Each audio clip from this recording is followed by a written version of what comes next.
There are lots and lots of IT professionals who work in the industry. These IT jobs are so exhausting mentally, there isn't much time left for such folks to make clever decisions about their investments.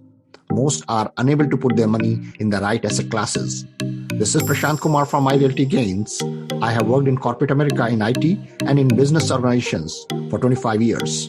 My goal is to educate IT professionals like you about the benefits of passive investing. I will be passing my knowledge and will bring guests who have done very well in their careers and can explain the process and advantages of passive investing. So, let's begin. Well, hello. This is Prashant Kumar from My Realty Gains. This is yet another podcast for passive wealth for high-tech minds. We invite a lot of guests, and today we have distinguished guest Mechiel from fearlessinnovator.com. Mechiel, welcome to the show. Thank you for having me, Prashant. So Mechiel is an author and real estate innovator. She transformed her career from IT professional to a full-time real estate investor. Moving from a job she was passionate about, but had no control over her schedule in life, she discovered the potential of real estate investing. She was hooked. As an innovative problem solver, accomplished project manager, master connector, and fearless action taker, she navigates investing opportunities and challenges head-on. After years of experience in single-family homes and multifamily properties in different states, she is now involved in developing an RV park in Florida. Mechiel, once again, welcome to the show. Thank you. We are going to talk a lot. Today is going to be a good day for our listeners. As we were talking, I like your brand, Fearless Innovator. Tell us the story behind that name. Okay. Mechiel.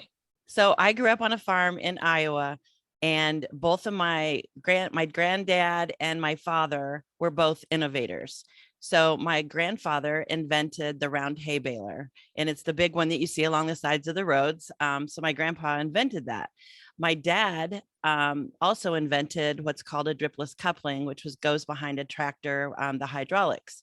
And growing up as a kid, I never knew what fear was because my grandfather grew up during a depression. So what he did is he developed things as a necessity. And then he taught those skills and everything to my dad. And then my dad passed those same thoughts and values onto me. So growing up as a kid, my dad would just tackle things fearlessly, and he was an innovator. And when I was coming up with my podcast, I needed a name. And I was like, you know what? I was in IT for 25 years and I'm an innovator. I'm not a farm innovator, but I'm a different type of innovator, and I am fearless. So that's where the name came from, Fearless Innovator. Awesome. Mechiel, I know, you are a perfect guest for this podcast that I have because your background is in IT, you are fearless, and you have done so much in real estate. So you are going to be of great value for our listeners. Tell us a little bit about your journey in real estate. Besides IT, how did you slowly move into real estate full time? How did you start to begin with? So I had a friend, Patsy, that in 2000, she was living in a townhome and she wanted to sell it. So she listed it, but nobody was biting on it. And she wanted to move from Tampa up to Charlotte. And so she came to me one day and she said, Mechiel, why don't you just buy it? And I'm like, I don't know how to buy real estate. But she knew I had a little bit of money and it was only a $50,000 investment. So I said, okay, I'll do it. So I ended up and bought her townhome, and I got a Buccaneers ticket in the process. But anyway, it allowed her to move to Charlotte. So now I had this townhome, but I didn't know how to get renters. I didn't have a maintenance crew. I didn't know any of that. So I learned by a fire hose on all of these things. And so that's what got me started. And once I did that, another unit came up available in the same neighborhood, and I went and bought that one. And that was my second one in my portfolio. And then over the years, my portfolio just got bigger because I enjoyed it and I was learning more, and I was learning the value of passive income. Wow. So you started with one townhome, and you stumbled upon because your friend asked you to do it. And how long ago was that, Michelle? That was in 2000. That was not that long ago. I mean, yes, Uh-uh. it seems like 22 years ago from now, if you think about it, but Right. 2000 really wasn't that long ago from a Mm. real estate perspective, because we had 2008, 2009 Oh, right. slumps and stuff like that. But those who bought in 2000, obviously that property would have, appreciated Correct. quite a bit now. Correct. So you went into one townhomes to multiple townhomes, and how many properties you had? What is your transition into multifamily and to RV parks? Okay, so this is a long transition period. So I started in 2000, and over the course up until 2008, 2009, I had acquired 8 properties in total, and I was self-managing them. And I was working full-time as an IT project manager. So it can be done. Anybody can do it. If I can do it, everybody can do it. But I will tell you that I still hadn't learned all the lessons that I wanted to learn. But because of that passive income in 2017, actually in 2019, no, I lied. 2017, I was able to quit my job. And when I quit my job, then I went and took a 6-month class with Robert Kiyosaki online. And it cost me a lot of money, but I didn't care. I wanted to get the education. So I took the class online. And then after that, I wanted to do more in real estate. And that's what kind of prompted me to get into multifamily. Interesting journey. I mean, I know it is like you said, as you can do it, anybody else can do it, but it is a lot of work. I mean, Yeah. managing nine properties yourself, that's a lot of work. Mhm. Looking back, what could you have done differently if you have to do it again? I mean, what would you have been your strategy? Okay, so there's one thing that always I look back and said, wow. Actually, there's two. One is I didn't have a tribe. Nobody was helping me, and I didn't even know that there were people out there that could help me. So had I joined up with a mentor perhaps, or someone that could have taught me things, I probably would have learned a lot quicker. But as it was, I was out there on my own floundering. And it wasn't until I took the Robert Kiyosaki class that I started joining different groups, RIA groups in the area. And that just opened up a whole new world to me. I have met amazing people in this space. And now my education level has skyrocketed. And I know a lot more about real estate than I ever did when I first started. Interesting. So basically, what you are saying is, yes, you all can do it, but you need to spend some time. I mean, obviously, you need to learn some. You have to have a mentor, so to say, or a group. And Yep. you said it correctly. You have to have a tribe where you can Right.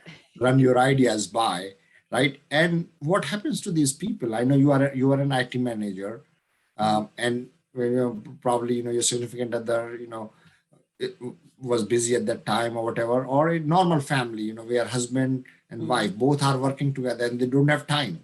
They don't even Right. have time for their kids. Right. What would be your suggestion to them? I know we are talking from a passive standpoint. How Mhm. can somebody like that be involved in real estate? Okay, so I was just an I, meaning I was just a single person, right? So the one regret that I do have, and I know you didn't ask me that, but the one regret that I have is that I didn't get out of the rat race. It took me 17 years to get out of the rat race. Had I gone and found my tribe and whatever, I would have been out of that rat race earlier. And so what I did, I was working full time and had these 8 assets, right? And it did become cumbersome because I was traveling every week and I would be gone. I used to have horses. I had to give them up because I couldn't even take care of them. So what I did is I decided to actually, I got fired at one point, and that inspired me to even do more. But I went into consulting myself. And now I was in control of my hours. So after that consulting gig was up, which was about 2 years, I went back and took a part-time job, just a part-time job so they could get me through the hump. So in other words, I work 32 hours a week. The other time I spent doing real estate. So I gradually worked my way out of that job. Awesome. What a commendable story. You started with single families. You were fired also. That was obviously not the best thing, but that motivated you to come back to real Hmm. estate with full force, and then you did the consulting. Obviously, in consulting, we all know we end up making a little bit more Hmm. than our regular jobs. Plus, you are control of your time. Correct. So that's a very good progression. Um, one thing I usually tell my listeners is start early. Right. Start early in your career. I would like to hear Yes. your thoughts about that. What would you suggest? I talk to a lot of younger people than myself. I'm 58 and I wish I had started in my 20s because I would be so much further along. And so I like coaching people like that because they're energetic, got a lot of energy, and they really stay focused. So, yes, I wish that I would have started in my 20s. I'd have probably been out of the rat race by 25 back then, taking me 5 years versus 17. I must tell you, Michelle, one thing is, whomsoever I ask this question, they have given me the same answer as you have given me. Really? And I have, and including me, I feel the same. I Yeah. started in real estate after 40, and I I wish I could have I started when I know. was 25. So Hindsight is always yeah, best. yes, irrespective of whether you are jumping into single family, irrespective of whether you are jumping into multifamily as a passive investor, I think the message is always consistent. Start early in your life, Yep. Yep, it is. Absolutely. right? But I would tell you that at age 20, like when I was in college, real estate really wasn't on my mind. And I didn't really have a mentor back then to guide me and down that path. Although if I had really listened to what my family was doing, they were farmers and essentially they were real estate people. They just used farming as a means to an end, Yeah, and so my mom and dad were actually real estate people, but I never put two and two together until later in life when I went to write my book, actually. And I yeah. was third. So very good point. You are there in the thick and thin of it all the time, but still, because we do not have the awareness Right. that yes, the real estate could make us money, uh, passively or actively for that matter. um, and it could be a residual income. You were working in IT. Obviously, it took you a number of years to become a manager, Hmm. but during that time, you could have had, multiple assets or started investing early in your Early. career, and you could have been at a different place, including Yep. me. I'm talking about myself, not just you. Uh, Right. so that's a message I'm trying to communicate to our listeners, that Right. folks who are listening to these, these things are golden nuggets. Hmm. Develop awareness in your mind that there are some tangible asset classes which can create so much value for you in the long run. If you are at 2025 in that range, by the time you're 35, you would be millionaire. you know Exactly. Exactly. And I missed the boat, right? I'm going to make it though. I'm going to make yeah, it. I'm pretty sure. And good luck to that, Michelle. Thank you. That's a So now, basically, tell us a little bit more about your multifamily experience and RV experience. Okay, so once I mastered, I'll say mastered in my own terms, the landlord, after a period of time, I had mastered it and it just became kind of boring. So I re-educated myself and took some more classes. And at the offset of that, I was actually working with a real estate agent and we were doing flips together. So in other words, I would supply the money, but he did all the work, which was great for me because this is when I was working still, right? Yeah. So, but at the end of that, after taking the Robert Kiyosaki class, I was like, you know what? I can do this flip thing myself. I'm going to go fire him. So I scheduled a meeting and we met. And I say fire, it wasn't like that. We're still friends to this day. But I just told him, I said, Jim, you know what? You inspire me to do this on my own. And I want to start fresh. I want to do this on my own. And I said, and I want to make mistakes. And he said, Mechiel, please don't do it. I can help you with every step of the way. And I said, no, I don't want your help. So I went and got my own real estate agent, a different one. And I bought a house and I was going to flip it. So after that, I put too much money into it and I bought it at the wrong price. And when I went to sell it, it wouldn't sell. My new real estate agent called me up and he said, Mechiel, I don't know what happened, but the market in that specific neighborhood dropped $10,000.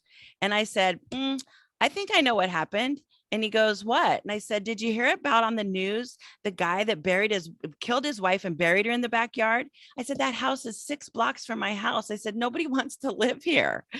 So I did what I call that in my book is the flip that flopped. However, there is a good ending at the end of that.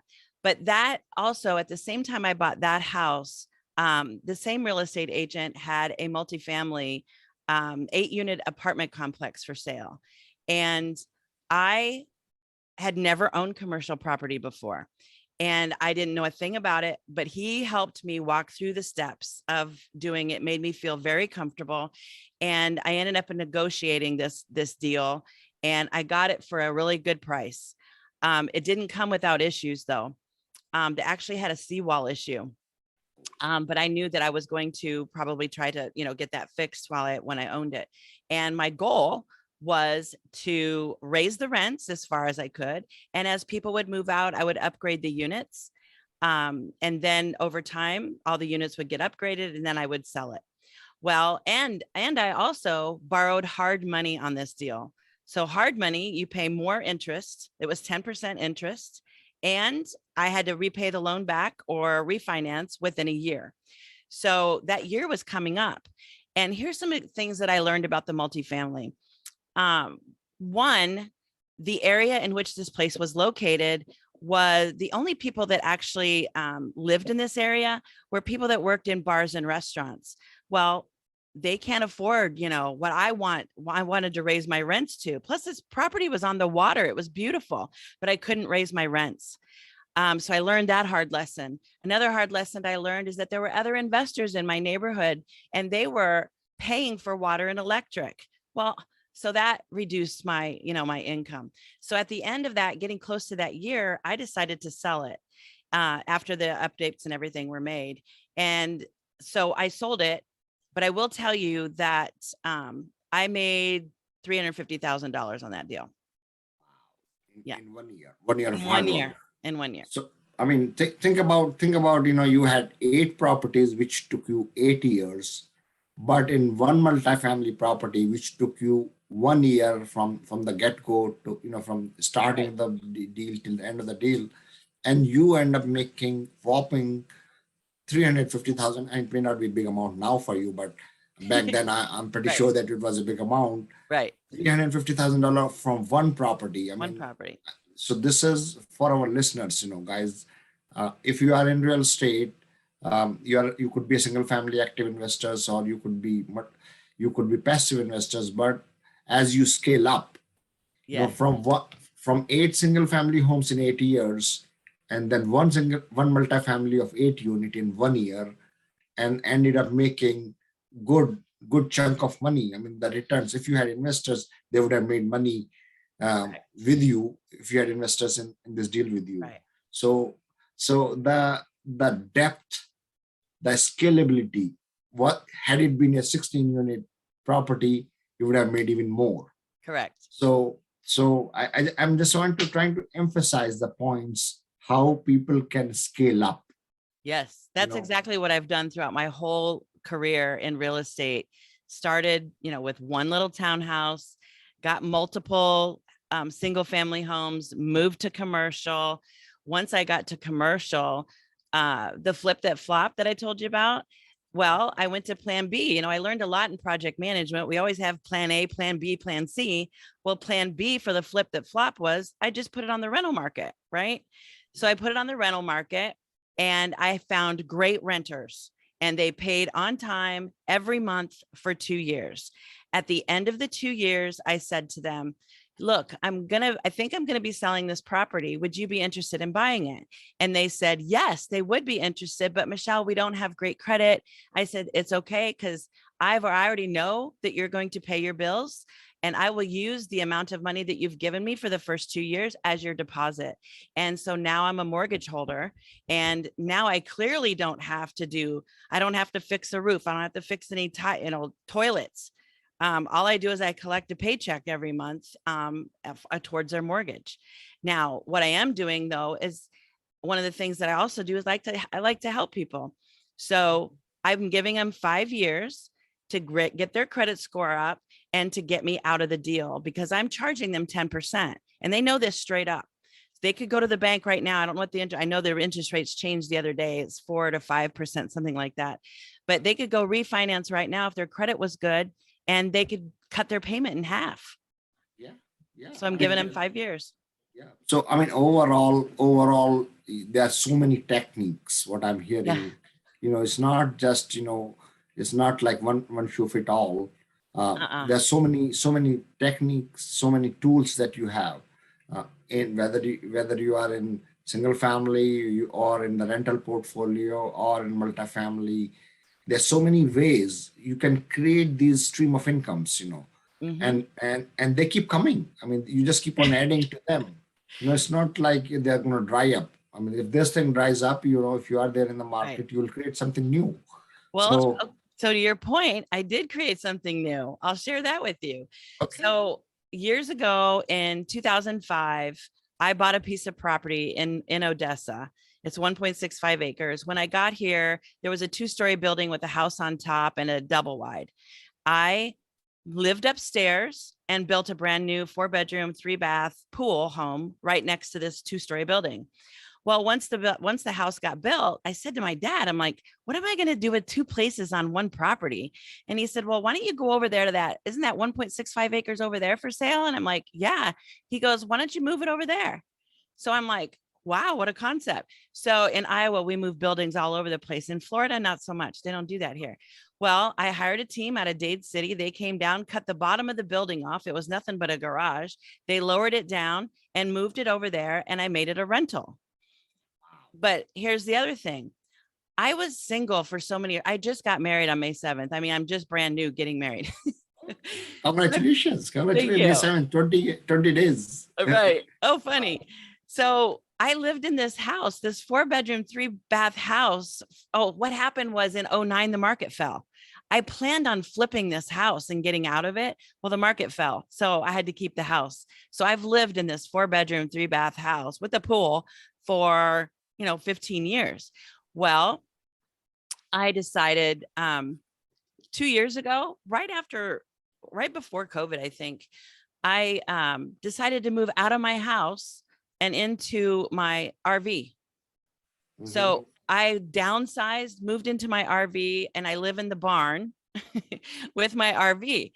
But what I did with my primary residence and the house next door is that I have them both on short-term rental. And so now it's another cash flowing cash. Now my primary residence is a cash flowing asset. I've house hacked my own house. And I have guests checking in this weekend. I've already got guests checked in today for my house next door. Mhm. And I have a lot of long-term guests going to be checking in. So it's been fun. I meet really cool people. Wow, wow. This is amazing. You are such a motivational story, You have just a bunch of things, one after another. Right. Uh, I'm hoping that, our listeners are getting the hang of what can be done in real estate. Mm-hmm. And I think, and correct me if I'm wrong, it's not by taking a lot of risk.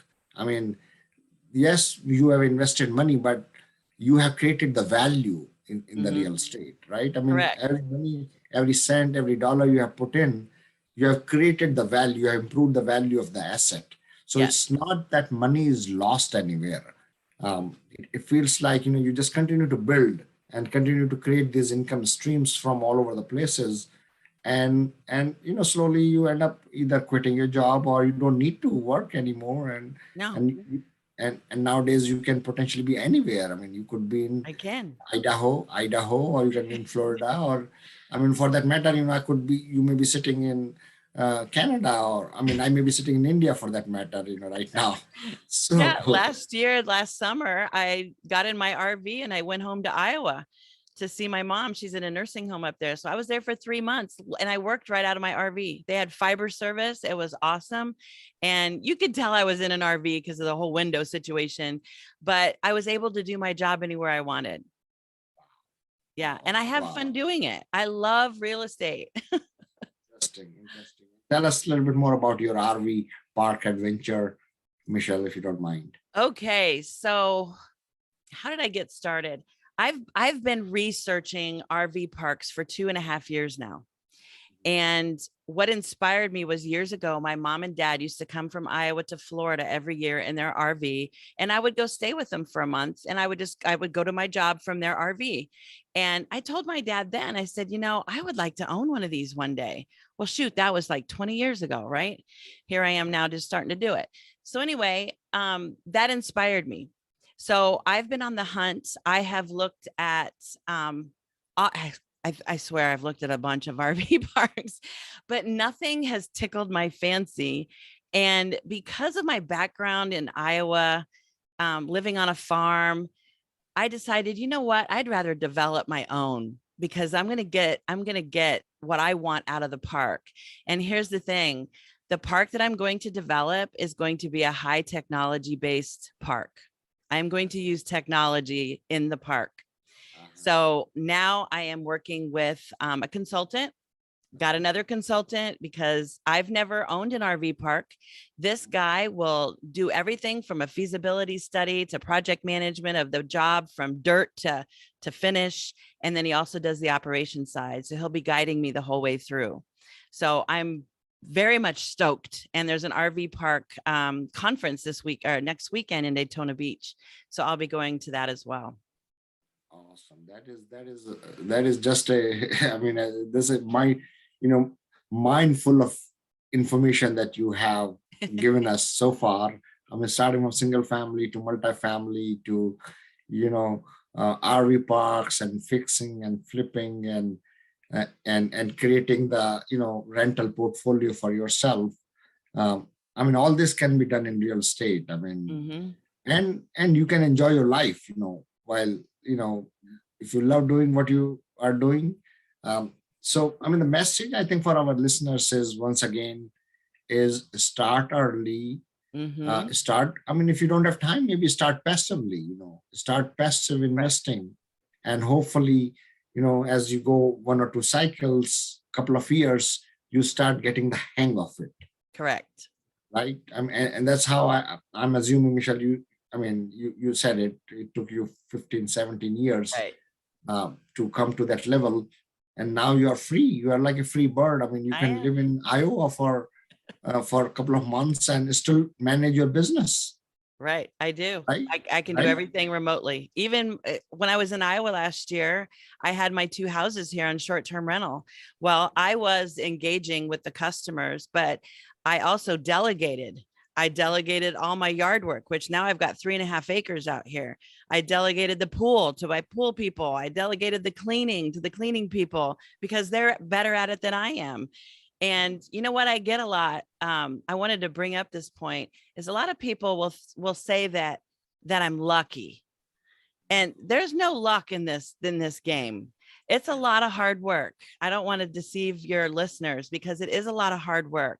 But if you are motivated and are willing to take risks, right? Because real estate, there are risks. I would say by all means do it. Yeah. I mean, see, what is luck? I mean, you have such a great energy, you do hard work, you attract the right resources towards yourself and you pay them. You are really giving them the opportunity to earn from you while you are taking care of bigger things. You're not cleaning the pool yourself for those houses, right? So it is a lot of, entrepreneurial mind, so to say. Delegate what you can delegate so that you can do high value tasks, so to say. That is one thing that I have a takeaway in the IT world, is that only do what you're great at. So I went to school to be a developer, but I never developed. But I managed developers, but I would never develop today because that was not my skill set. So find the skill set, hone in on it, and delegate the rest. Michelle, I know this has been very productive conversation. Do you have any words, which you want to kind of tell our listeners, anything specific? So the one thing I would share with you is that I get a lot of people wanting to know how to get started. Yeah. And they're also fearful of taking that first jump. I wouldn't say do it the way I did, because there's so many people, depending on where you're at. Go and find the RIA groups. It's a real estate investment groups. They're in every state and a lot of cities, and go get joined there before you actually make a jump. Make sure you understand your asset classes: single family home, multifamily. You've heard the wholesalers before. Make sure you understand each class, asset class, and then also understand what it does from a tax perspective. That is very critical to have a great CPA on your team. And a lawyer. By all means, have a lawyer too, because I have definitely needed a lawyer in several of my instances to support me, not really to fight for me, but to just support what I was doing. So there's definitely just get the help and get started in real estate, because I'm very passionate about it. So I can probably talk your ear off. No, Michelle, this has been a very productive conversation, and I'm pretty sure that we will again connect on this podcast or somewhere else. I appreciate from the bottom of my heart that you took your time to come to the podcast and shared your valuable nugget for listeners. Thank you so much. You're welcome. This is Friday before the Memorial Day, so you have a great long weekend. Yes, I'll be working in the yard this weekend. Wow. Thank you, Michelle. Thank you. Thank you so much for listening to our podcast. As usual, you can reach me via my website, www.myrealtygains.com, and via email, prashant@myrealtygains.com. I would love to hear from you and talk to you about specific needs you may have. Please schedule an appointment with me via my website, again, www.myrealtygains.com. Stay tuned for next podcast. This is Prashant Kumar signing off for today.